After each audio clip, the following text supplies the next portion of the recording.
diversity. It's diversity of folks who are serving on the bench. Diversity. Diversity, diverse.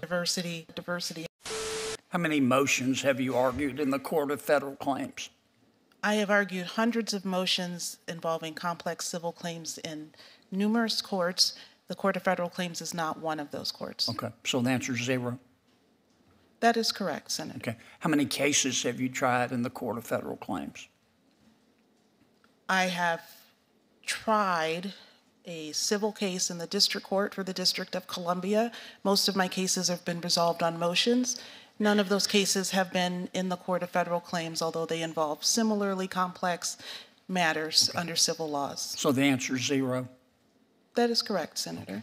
What is the, tell me the grounds for granting a new trial in the Court of Federal Claims.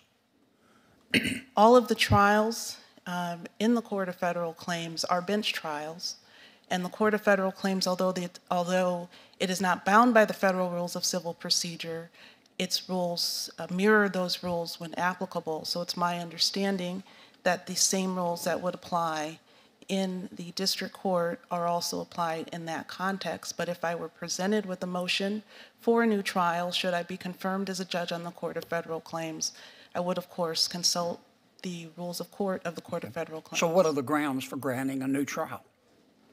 My understanding is that a new trial, you would have to comply with the applicable rules. I know that, but what are they? What are the grounds?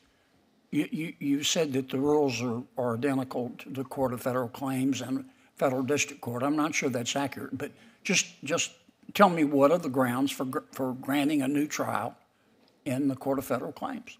Senator, that is not an issue I have had occasion to consider before, despite my extensive civil experience and my familiarity, not only with the federal rules of civil procedure, but I've also reviewed the rules of the Court of Federal Claims. But if I were presented... I'm sorry. Go ahead. No, you go ahead. You go ahead. Were you through? I did not mean to speak over you. That's okay. You go ahead, and I want you to finish your answer. So I would, if I were presented with that question, should I be confirmed, I would, again, consult the rules and follow the precedent. Okay. All right. Let me be sure, Judge, I understand your testimony. Can you tell me one single ground for granting a new trial in either a federal district court or the Court of Federal Claims as we sit here today? Yes, if you misapplied, if there were a gross misapplication of the law, certainly a litigant would argue for anything else? Trial. There are like 6 or 7 of them.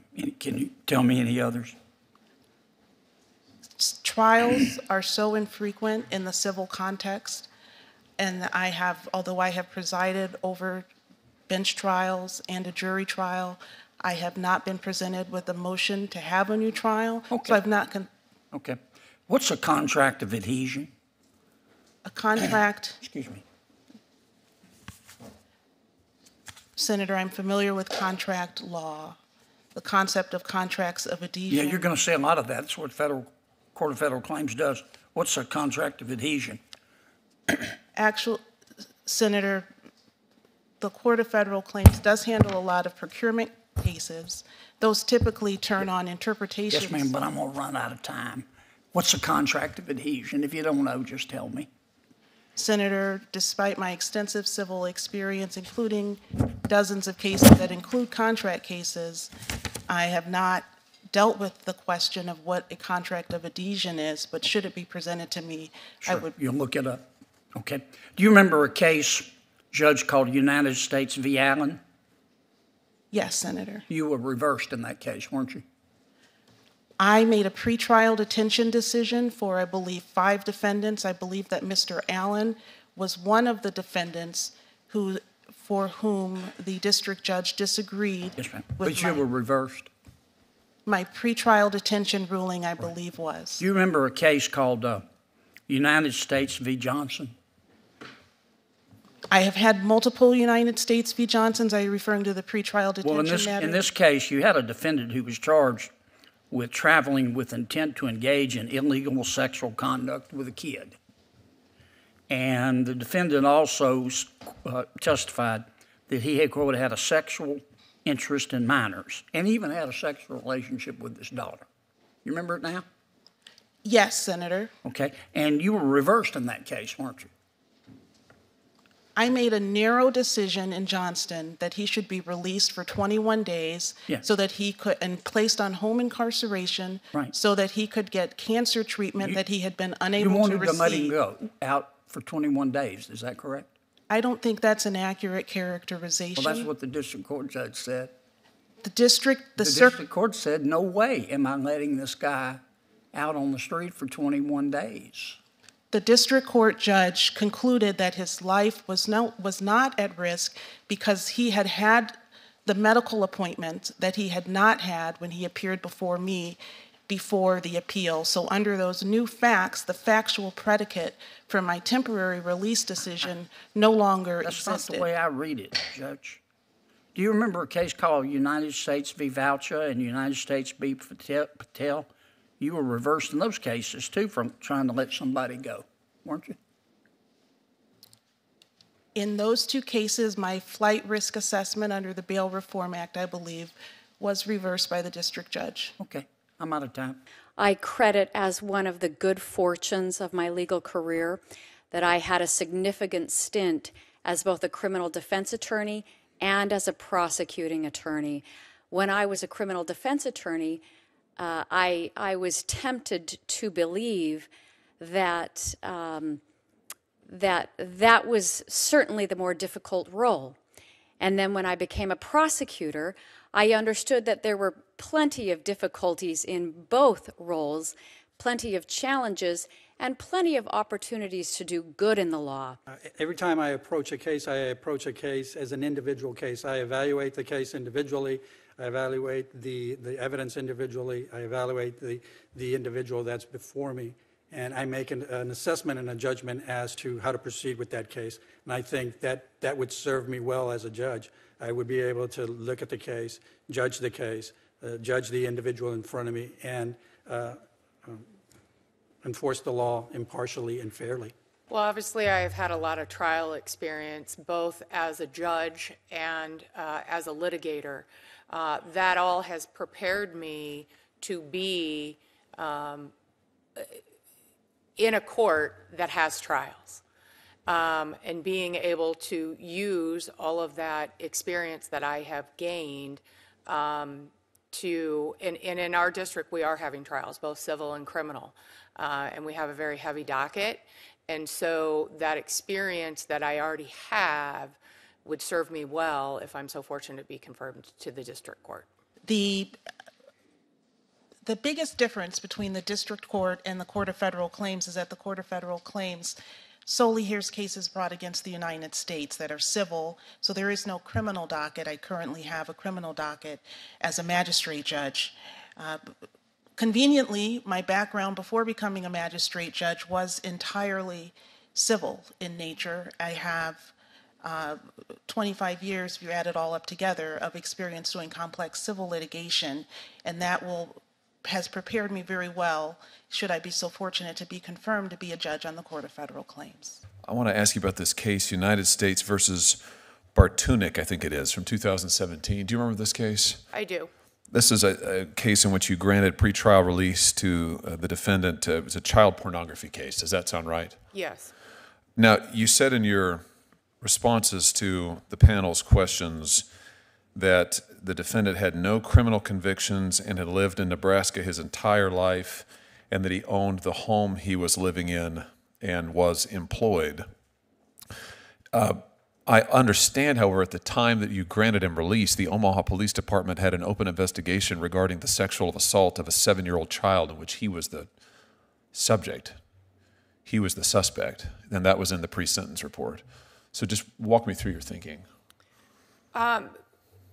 During the hearing, I asked for additional information from the government, and they couldn't give it to me, so we didn't have a lot of facts in regards to that. The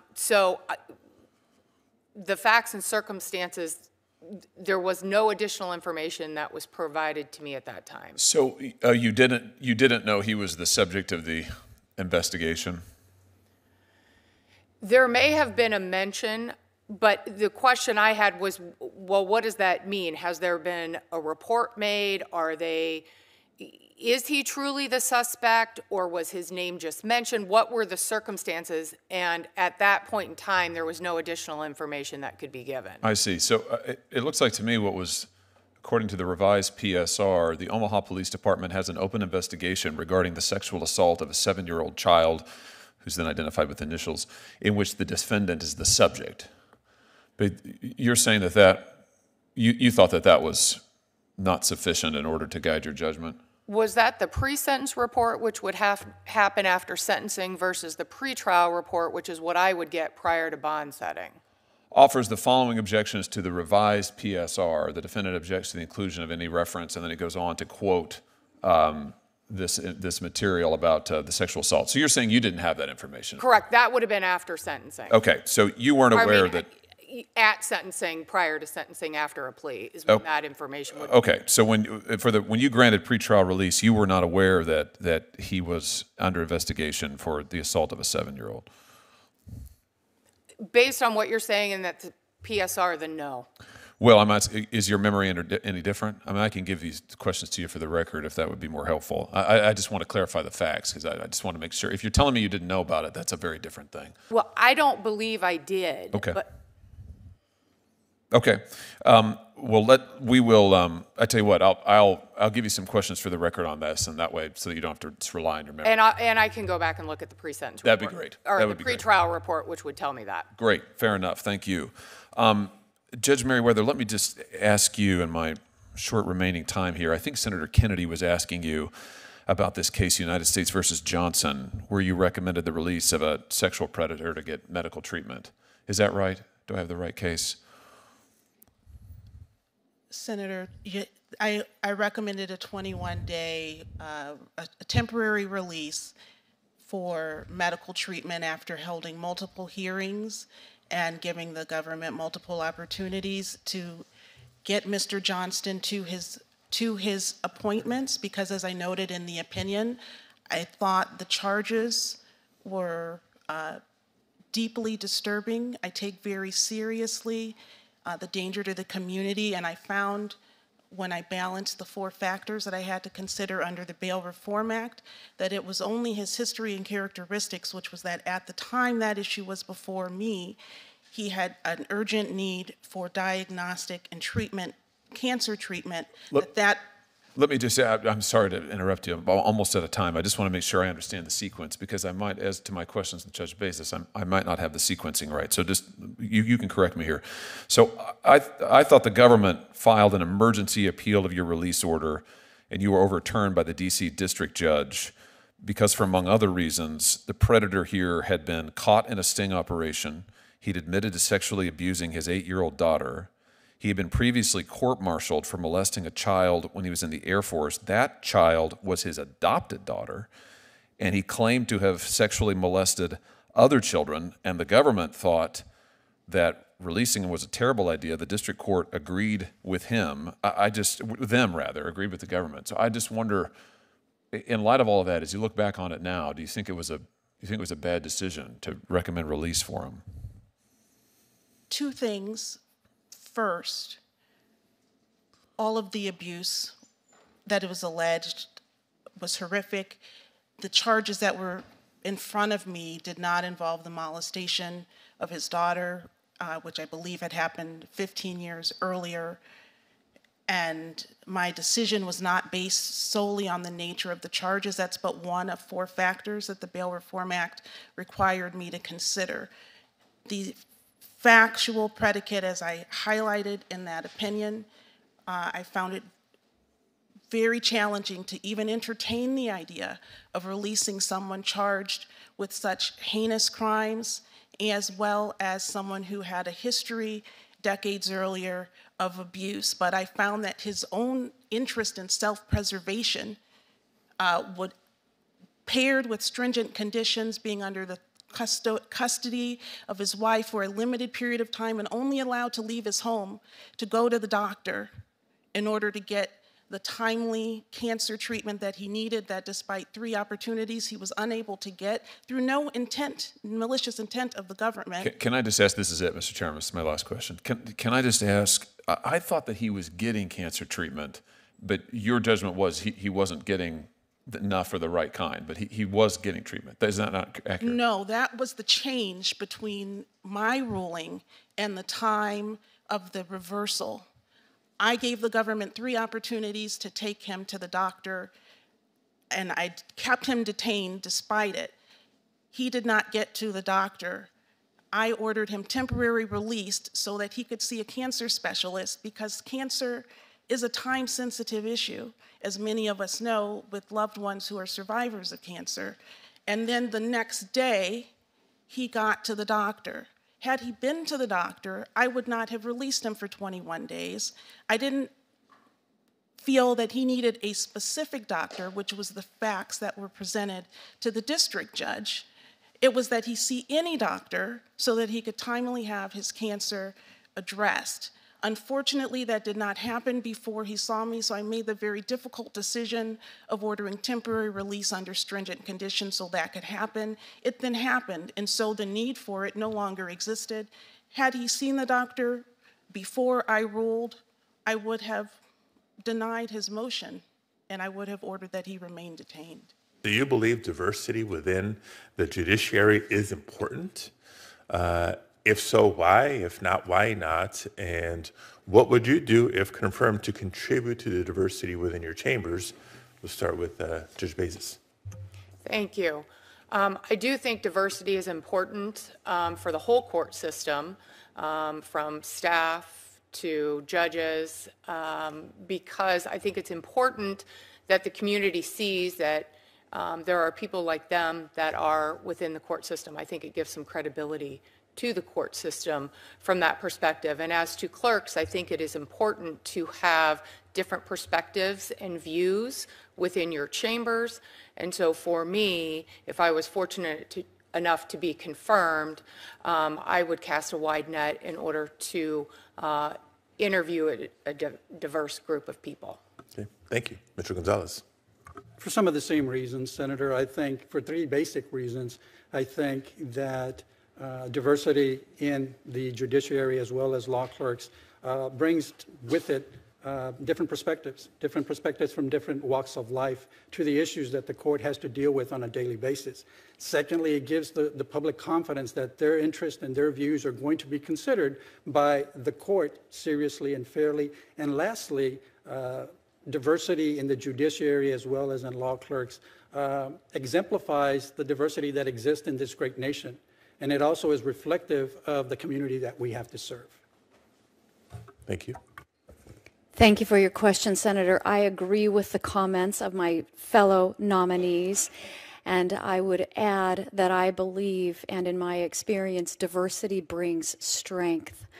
I have had the great privilege of having mentored over the course of many years a diverse set of individuals from all walks of life.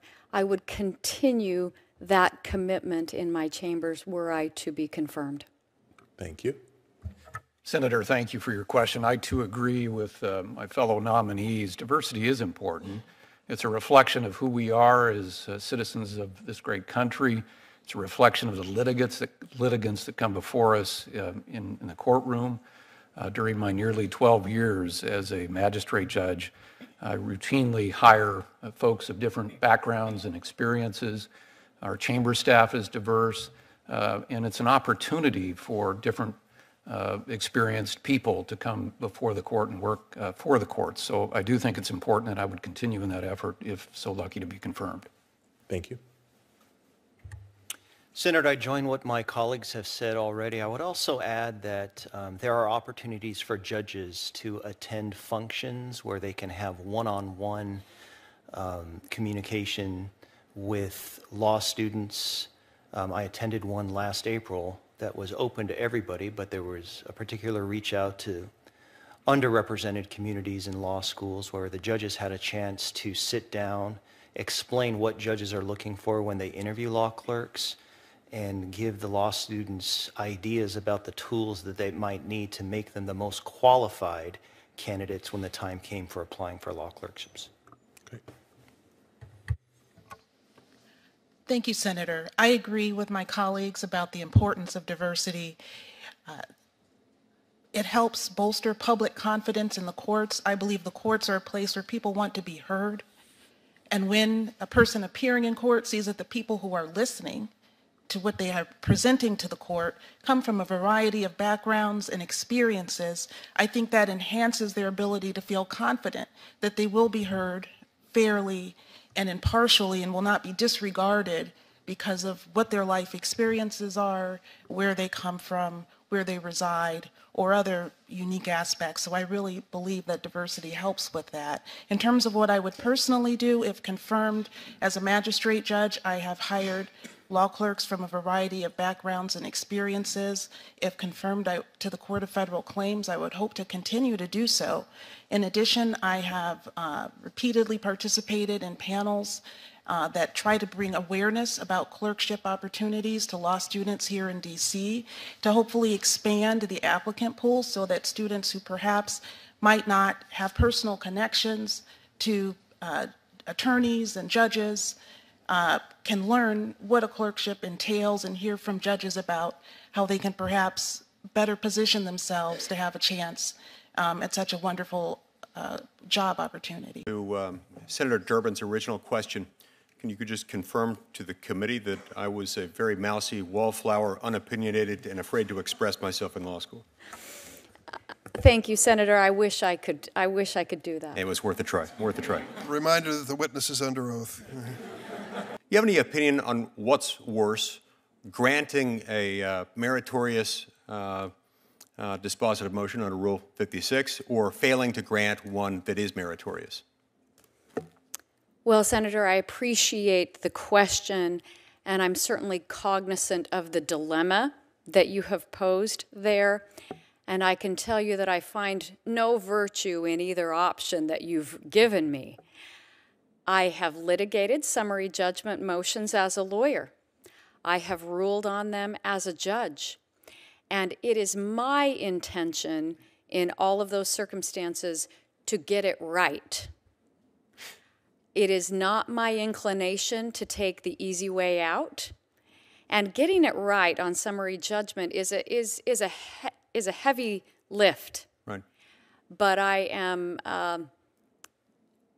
study the issues carefully, and I'm aware that some believe that having one's day in court is the automatic out in a close case. And what do you mean by that when you say having one's day in court?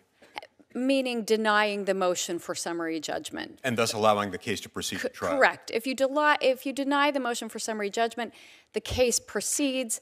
I think some believe it will likely settle, and so that's the safer option. So is that what you referred to a minute ago when you said the easy way out? Correct. Because it's easier to deny the motion for summary judgment than to grant. Why is that? Well, because it takes a lot of heavy lifting to carefully review the filings and to write the significant order in support of a granting of a motion for summary judgment. What tends to take more time, your average criminal case or your average civil case, or is there a difference? In the judicial or in the lawyering context? In the judicial context. In my experience, civil cases have more nuances, more heavy lifting in terms of the handling of those matters. Certainly all are important, and I give full attention to all matters before me, but they usually have the more dense subject matter in terms of preparation. Right. Some of that probably relates to the prevalence of the dispositive motion in civil litigation. Not as much of that. You have other kinds of motions. Certainly. Trial. Certainly.